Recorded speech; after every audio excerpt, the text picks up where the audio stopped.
وما أرسلناك إلا رحمة للعالمين.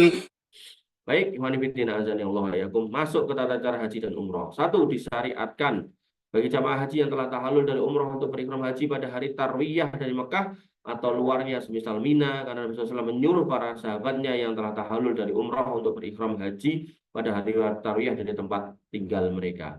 Jadi ketika kita dari luar Mekah, maka masuk Mekah, kita menggunakan pakaian ihramnya di titik-titik mikot yang sudah ditetapkan. Tapi begitu udah masuk, berarti kan udah umroh dulu nih. Itu udah masuk, maka di situ kita sudah selesaikan ritual umroh, maka nanti selesai itu tahallul yang pertama itu kita bisa lepas tuh pakaian ihram, maka kita bisa jalan-jalan, bisa ngapain termasuk menggauli istri dan seterusnya, pakai minyak wangi dan seterusnya.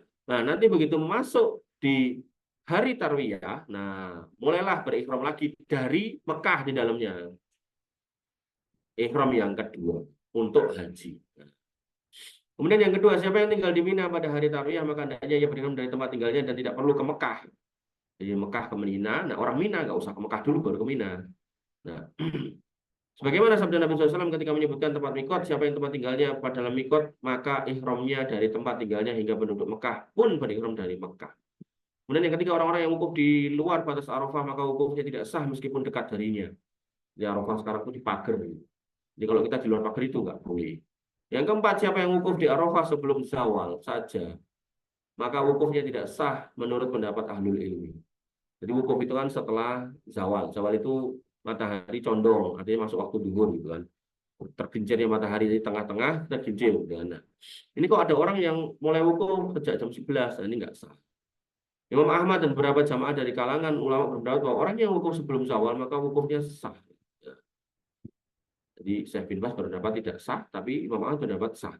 Bagaimana kemudian hadis Urwah bin Madrus saat Nabi SAW bersabda, ia telah wukuf di Arafah sebelum siang itu maupun malam sebelum zawal. Menurut pendapat mereka, kata siang di dalam hadis ini meliputi sebelum zawal dan sesudahnya. Namun jumhur ulama berpendapat sebaliknya, yaitu wukufnya tidak sah kecuali setelah zawal. Pendapat ini yang lebih hati-hati karena Rasulullah SAW melakukan wukuf sesudah zawal. Jadi memang ada khilaf ulama, tapi Syekh bin Baz mengambil pendapat jumhur yaitu setelah zawal. Yang kelima, siapa yang wukuf setelah zawal maka hukumnya sah. Namun bagi yang meninggalkan Arafah sebelum tenggelam matahari maka ia terkena dam jika tidak kembali ke Arafah pada hari raya Idul Adha. Jadi meninggalkan Arafah sebelum masuk maghrib tergelam matahari maka itu harus bayar denda. Yang keenam, sah hukumnya bagi orang yang wukuf di Arafah pada malam hari meskipun hanya sekedar lewat. Sah hukumnya bagi orang wukuf di Arafah pada malam hari meskipun hanya sekedar lewat. Jadi karena mungkin perjalanan, kemudian sampai situ kok udah malam, ya, dia wukuf di situ, ya, maka sah. Yang ketujuh, waktu wukuf di Arafah dari mulai terbit fajar, tanggal 9, ya, sampai malam hari Idul Adha, sebagaimana hadis yang dijelaskan di atas, namun yang lebih baik adalah wukuf setelah zawal atau malam pada tanggal 9 untuk menghindari perselisihan dengan pendapat jumhur yang mengatakan tidak sah wukuf Arafah sebelum zawal. Jadi ada ulama yang berpendapat tanggal 9 itu sejak terbit fajar. Tapi jumhur berpendapat yaitu setelah zawal. Jadi kalau bisa itu yang setelah zawal. Tapi karena orang itu banyak mau nggak mau masuk Arafah ya pasti ya sejak pagi. Yang kedelapan, wajib bagi jamaah haji mabit di Musdalifah sampai pertengahan malam, namun jika ia tinggal sampai fajar maka itu lebih baik. Yang kesembilan, diperbolehkan secara mutlak bagi kaum wanita untuk bertolak dari Musdalifah setelah pertengahan malam, yaitu malam hari Idul Adha, meskipun mereka kuat. Demikian pula orang-orang tua, renta, dan seterusnya menyertai mereka karena Nabi SAW memberikan keringanan untuk mereka. Jadi biar nggak berdesak-desakan, maka disik nggak apa-apa ke Musdalifah. 10, siapa yang lewat Musdalifah dan tidak mabit, kemudian ia kembali sebelum fajar, lalu tinggal di sana beberapa waktu, maka mabitnya sah. 11, siapa yang meninggalkan mabit di Musdalifah, maka ia terkena dam. Di urutannya Mekah, Mina, kemudian Musdalifah. Kemarin ada yang gawe singkatannya apa ya? Mekah, Mina, Arafah, Musdalifah. Lupa saya. Jadi ada yang bikin singkatan itu bagus tuh. Kemudian yang ke-11, tidak ada ketentuan untuk mengambil kerikil dari Musdalifah, namun boleh mengambil kerikilnya dari Mina. 11, tidak boleh melempar jumroh akobah atau tawaf ifadah sebelum lewat pertengahan malam dari hari Idul Adha. 14, pendapat yang benar bahwa orang-orang lemah boleh melempar jumroh akobah setelah lewat akhir malam hari raya Idul Adha, namun Mas, baterainya minta ya. Baterainya habis. Namun disyaratkan bagi orang-orang kuat hendaknya berusaha untuk melempar setelah terbit matahari karena dalam rangka mencontoh Nabi SAW karena beliau melempar jumroh akobah setelah terbit matahari. 15 hadis Ibnu Abbas, la tarmu al-jumrata hatta tatlu asyams, jangan melempar jumrah sebelum terbit matahari. Ini adalah hadis dhaif sebab sanadnya terputus antara Al-Hasan Al-Arabi dan Ibnu Abbas. Seandainya hadis tersebut sahih, maka melempar setelah terbit matahari adalah sunnah sebagaimana hal itu telah disinggung oleh Al-Hafidz Ibnu Hajar rahimahullah. Kemudian yang ke-16, tidak boleh melempar sebelum zawal pada tanggal 11, 12, 13 bagi yang mau mengambil nafas sani, karena Nabi SAW melempar pada hari tasyrik setelah zawal, lalu beliau bersabda, "Kudu ani manasikakum." Ambillah manasikmu dari contohku. Ibadah adalah taufikiyah, untuk hal ini tidak boleh seorang pun melakukannya kecuali dengan perintah dari syariat.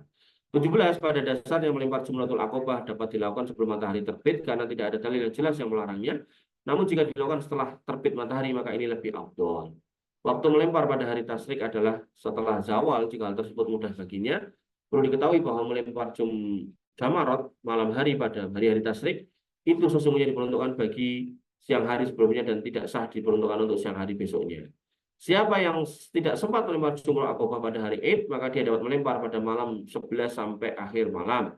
Siapa yang tidak sempat melempar sebelum tenggelam matahari pada tanggal 11, dia dapat melempar pada malam hari tanggal 12. Siapa yang belum sempat melempar sebelum terbenam matahari pada tanggal 12, dia dapat melempar pada malam tanggal 13. Siapa yang belum sempat melempar sebelum terbenam matahari pada tanggal 13, maka dia terkena dam karena melanggar waktu-waktu melempar. Semua telah habis dengan terbenamnya matahari pada tanggal 13 Dzulhijjah. 18, tidak disyaratkan pada saat melempar agar kerikil yang dipakai untuk melempar menetap di tempat pelemparan, dan hukumnya sah seandainya kerikil tersebut masuk ke dalam tempat pelemparan lalu keluar sebagaimana pendapat ahlu ilmi, juga ditegaskan oleh An-Nawawi dalam kitab Al-Majmu' Syarah Al-Muhaddab. Dan perlu diketahui bahwa melempar itu yang penting masuk ke dalam tempat pelemparan dan bukan melempar tiangnya. Jadi nggak harus kena tiang gitu loh. Jadi kalau dilempar harus nyemplung nih bolongannya plung wis selesai. Atau melempar saya buantarnya nanti balik itu juga sudah sah. Yang ke-19, siapa yang ragu saat melempar apakah melemparnya masuk atau tidak, hendaknya mengulangi sampai dia yakin. Yang ke-20, tidak boleh melempar dengan kerikil yang ada di dalam tempat pelemparan, namun tidak mengapa jika mengambil kerikil yang ada di luarnya. 21, untuk kehati-hatian jangan melempar jumrah dengan kerikil bekas yang telah dipakai untuk melempar. Artinya biar nggak kena lemparan orang gitu. Yang ke-20, siapa melempar jumrah dengan 7 kerikil sekaligus dalam satu lemparan maka dihitung 1 dan dia harus menambah 6 lagi. 23, hendaknya melempar jamarat secara tertib mulai dari jamarat sughra, wusta, kemudian jamarat kubra atau aqobah. 24, tidak disunahkan mencuci kerikil, namun cukup dilempar tanpa harus dicuci karena tidak ada riwayat Nabi SAW mencuci kerikilnya. Ya, jadi ada orang-orang yang ya tadi itu kurang ilmu, kemudian dicuci ben resik, pakai cundang ini enggak ada. Ada orang yang kemudian ben marah mau sendal ini, itu juga enggak sah juga. Monggo. Oh ya, silakan. 25. Yang mau ujian silakan. Kalau mau ujian enggak apa-apa. Sah hukumnya bagi orang yang mengakhirkan melempar semua jamarat ujian gue. Oh, jam 8. Dan mau siap-siap enggak apa-apa, jam 7. Sampai hari 13 apabila ada halangan, caranya harus tertib mulai dari melempar jumrah aqobah untuk hari Id, lalu melempar jumrah sughra, wusta, kubra untuk hari ke-11, lalu melempar jumrah sughra, wusta, kubra untuk hari ke-12, dan melempar lagi ketiga-tiganya seperti di atas bagi yang mengambil nafar sani. Namun yang sunnah adalah melempar jumrah sebagaimana dilakukan Nabi SAW. Beliau melempar jumrah aqobah pada hari Id dengan 7 kerikil, kemudian pada hari ke-11 melempar sughra, wusta, kubra, kemudian pada hari ke-12 melempar sughra, wusta, dan kubra. Demikian pula pada tanggal 13 beliau melempar ketiga-tiganya seperti di atas.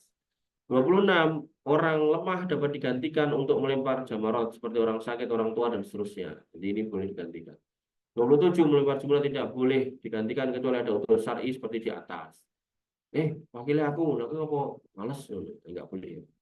28, siapa yang tidak ada udzur syar'i kemudian mewakilkan kewajiban melempar pada orang lain untuk melemparnya, maka kewajiban melempar tetap ada padanya meskipun ini haji sunnah menurut pendapat yang benar, dan ia melempar, dan jika ia tidak melempar sampai habis waktunya maka dia terkena dam, yaitu wajib menyembelih kambing dan dibagikan pada orang miskin di Mekah.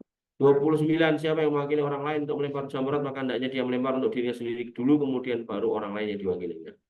30, siapa yang tidak mewakili orang lain untuk melempar jamarat maka hal ini dapat dilakukan dengan 2 cara. 1, melempar untuk dirinya sendiri semua jamarat kemudian kembali dari awal melempar jamarat untuk orang diwakili, atau yang kedua melempar jumlah sugro untuk dirinya, kemudian melempar untuk yang diwakili, demikian seterusnya. Dengan cara yang kedua ini saya rasa lebih ringan dan juga tidak ada dalil yang mengharuskan melakukan cara yang pertama.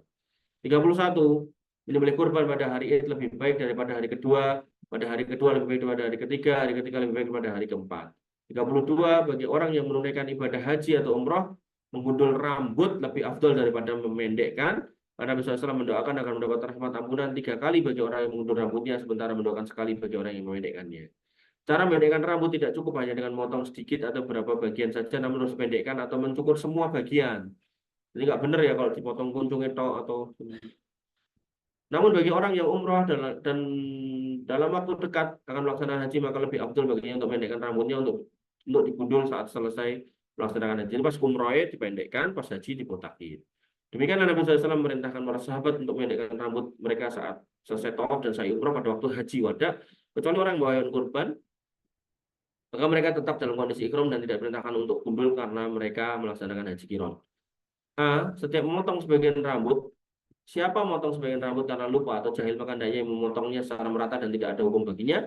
Dan bagi wanita cukup menggunting beberapa helai dari rambutnya saja. Jadi untuk laki-laki potongnya semua. Untuk wanita maka beberapa helai. Jadi misal rambutnya panjang gitu, diambil ujungnya potong, ces. Ya. Kemudian yang kedua, siapa lupa menggundul dan memendekkan rambut setelah melempar, lalu memakai pakaian berjahit, maka hendaknya segera melepas ketika ingat dan segera menggundul atau memendekkan rambutnya. Setelah itu dapat memakai pakaian, dan jika saat memotong rambut ia masih memakai pakaian sebabkan lupa atau jahil, kan tidak ada hukum baginya berdasarkan keumuman ayat Rabbana la tu'akhidna in nasina aw akhtana. Ya Allah, ya Tuhan kami, ya Rabb kami, janganlah Engkau hukum kami jika kami lupa atau salah. 33, tidak benar pendapat yang mengatakan bahwa mengakhirkan tawaf ifadah setelah Dzulhijjah itu tidak sah. Yang benar adalah boleh mengakhirkannya, namun lebih afdal adalah dilakukan sesegera mungkin. 33, wanita yang sedang haid sebelum tawaf ifadah harus menunggu sampai suci lalu tawaf. Jadi tawaf itu harus suci, kalau sa'i enggak. Sambil ditemani mahramnya. Jika tidak mungkin untuk menunggu, maka dia dapat pulang dan kembali lagi untuk menyelesaikan tawafnya. Namun jika kondisi tidak mungkin kembali karena kondisi atau tempat yang jauh dari, seperti Indonesia, menyebut Indonesia nih, Maghribi ini Maroko, dan yang semisalnya, maka ia dapat tawaf dengan menggunakan membalut agar darahnya tidak menetes saat niat haji. Cara ini hukumnya sah sebagaimana pendapat ahli ilmi di antaranya Syekh Utsaimin bin Taimiyah dan muridnya Ibnu Qayyim. Ini untuk yang jauh ya. Tapi kalau orang-orang Arab ya, dia pulang dulu, begitu haid selesai, masuk lagi. 25, orang yang haji ifrad dan qiron mendapatkan kewajiban sa'i 1 kali dan dapat dilakukan setelah tawaf qudum. Namun jika tawaf qudum belum dilakukan, maka mereka harus sa'i setelah tawaf ifadah. 36, kewajiban mabit di Mina gugur bagi orang yang punya udzur seperti petugas pengairan, petugas bina air, dan orang-orang sakit yang tidak memungkinkan bagi mereka untuk mabit di Mina. Namun dianjurkan berusaha untuk tinggal di Mina di akhir-akhir waktu bersama para jamaah haji dalam rangka mencontoh Nabi SAW dan para sahabatnya jika hal tersebut memungkinkan. Kemudian 37, ada keringanan bagi penyedia air zam-zam, mengembala, pekerja untuk kemaslahatan para jamaah haji untuk mabit di Mina dan dapat mengakhirkan melempar jamarat pada hari ke-13 kecuali hari Id disyariatkan agar semua melempar pada hari dan tidak mengakhirkannya. Nah ini Mas, 37 ini kalau kamu hayati ya toh, ini ada memang pekerja-pekerja yang memang diperintahkan untuk mengurusi jamaah haji. Nah di Indonesia ada namanya TKHI, Tenaga Kerja Haji Indonesia. Nah, saran saya, nek kamu punya duit daftar. Nah, karena ada orang yang berangkat haji itu 12 kali karena daftar tiap tahun berangkat. Dan dia daftarnya sejak dia pensiun dari PNS, daftar sampai sekarang dia sering berangkat hampir tiap tahun. Nah, maka saran saya daftar gitu. Iseng-iseng aja, barangkali nanti diterima, syarat-syarat terpenuhi, berangkat haji. Alhamdulillah orang sampai ya. Dokter-dokter itu banyak yang pakai ini. Ya, karena dia dokter ya, jadi makin apa spesifik lagi kalau dokter. Kalau yang bukan dokter kayak kita kan, ya mungkin itu tenaganya bukan tenaga dokter, mungkin tenaga isa-isa, tenaga ngepel, nyapu, serapopo, penting haji gitu. Nah, 38, siapa yang meninggalkan mabit di Mina karena jahil padahal ia mampu, maka ia terkena dam. Disebabkan meninggalkan haji wajib tanpa udzur syar'i, maka itu wajib baginya bertanya kepada ahlul ilmi agar dapat melaksanakan haji dengan benar. 39, siapa yang sudah berusaha mendapatkan tempat mabit di Mina namun tidak mendapatkannya, maka tidak ada dam baginya jika ia mabit di luar Mina berdasarkan keumuman ayat Wattaqullah mastata'tum, bertakwalah kepada Allah sesuai kemampuan. Sabda Nabi SAW, jika aku perintahkan kalian dengan suatu perkara, maka laksanakanlah sesuai kemampuan kalian. 40, siapa yang meninggalkan mabit di Mina? Ya benar. Siapa yang meninggalkan mabit di Mina pada malam 11 dan 12 tanpa udzur syar'i, maka ia terkena dam. 41, siapa yang keluar dari Mina pada hari ke-12 dan mendapat matahari terbenam maka ia tidak terkena dam karena ia seperti orang yang mengambil nafar awal. Adapun orang yang mendapat matahari terbenam sementara ia tidak keluar, maka ia harus mabit pada malam ke-13 saat melempar setelah zawal sebagaimana firman Allah Subhanahu wa taala, "Wa man ta'ajjala fi yaumaini fala isma alaih." Siapa yang ingin cepat-cepat berangkat dari Mina sudah 2 hari, maka tidak ada dosa baginya. Dan siapa yang mendapat matahari tenggelam pada hari ke-12 sementara ia belum keluar, maka ia tidak dinamakan mustajil atau mendapat nafar awal. 42, siapa yang meninggalkan tawaf wada atau beberapa putaran maka ia terkena dam dan harus disembelih di Mekah si damnya itu, serta dibagikan kepada fakir miskin Mekah. Seandainya kembali ke Mekah untuk melaksanakan tawaf, maka ia tetap terkena dam. 43, tawaf tidak sah jika tidak toharoh.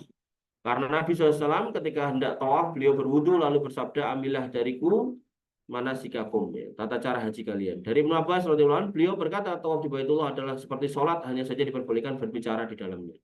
Jadi sambil tawaf ngobrol boleh, cuman itu nggak utama. Yang utama ya zikir, wirid, baca Quran. Ya. Diriwayatkan secara marfu dan Nabi SAW, sungguhnya riwayat ini adalah mauquf, namun hukumnya marfu karena berbicara menurut pandangannya sendiri. Kemudian yang ke-44, bagi wanita haid dan nifas tidak ada kewajiban tawaf wada sebagaimana pendapat Ibnu Abbas. Orang-orang diperintahkan agar akhir perpisahannya dengan Baitullah atau tawaf kecuali wanita haid diberikan keringanan baginya. Muttafaq alaih. Dan menurut pendapat ahlul ilmi, wanita yang sedang nifas pun termasuk dalam hadis ini. 45, siapa tawaf wada sebelum menyelesaikan jumrah maka tawafnya tidak sah karena ia melakukan sebelum waktunya, dan jika telah safar maka ia terkena dam. 46, siapa tawaf wada lalu belanja barang-barang, ya, meskipun untuk keperluan dagang hukumnya sah jika dalam waktu pendek, namun jika dalam waktu lama menurut kebiasaan maka ia harus mengulangi tawafnya. Tawafnya belum selesai terus metu beli minum misalnya, tapi di dalamnya ada minum jam-jam, ngapain beli? Maka dia balik lagi untuk melanjutkan tawaf. 47, tidak wajib tawaf wada bagi orang yang umroh karena tidak ada dalil yang memerintahkannya. Sebagaimana pendapat jumhur dan diriwayatkan oleh Ibnu Abdul Bar secara ijma. Nah, ini yang saya pegang. Jadi karena umroh saya nggak tawaf wada. Walaupun ada sebagian orang yang harus tawaf wada ini. Dan tawaf wada itu wajibnya untuk yang haji. Kemudian siapa yang meninggal dunia saat haji, maka orang lain tidak harus menyempurnakannya. Jadi kalau misal membawa ibumu, bapakmu meninggal di sana waktu belum selesai hajinya atau belum melakukan wukuf, ya maka tidak usah dilanjutkan. Bagaimana kisah seorang sahabat yang menjalankan haji dan meninggal karena terjatuh dari untanya? Rasulullah SAW tidak perintahkan agar haji disempurnakan. Lalu beliau bersabda, "Innahu yub'atsu yaumal qiyamah mulabbiyan." Sungguh dia akan dibangkitkan hari kiamat dalam kondisi bertalbiyah. Ini luar biasa ya. Jadi nanti orang-orang di hari kiamat itu dibangkitkan sama semuanya, kecuali orang-orang tertentu. Orang yang istrinya lebih dari satu, tidak adil, pundaknya miring. Orang yang kemudian sering wudhu, banyak wudhu, maka akan dibangkitkan dengan anggota-anggota wudhu itu dalam bentuk atau dalam kondisi bercahaya. Orang yang kemudian mati syahid dalam peperangan gitu kan, dia akan dibangkitkan dalam kondisi darah yang masih mengalir.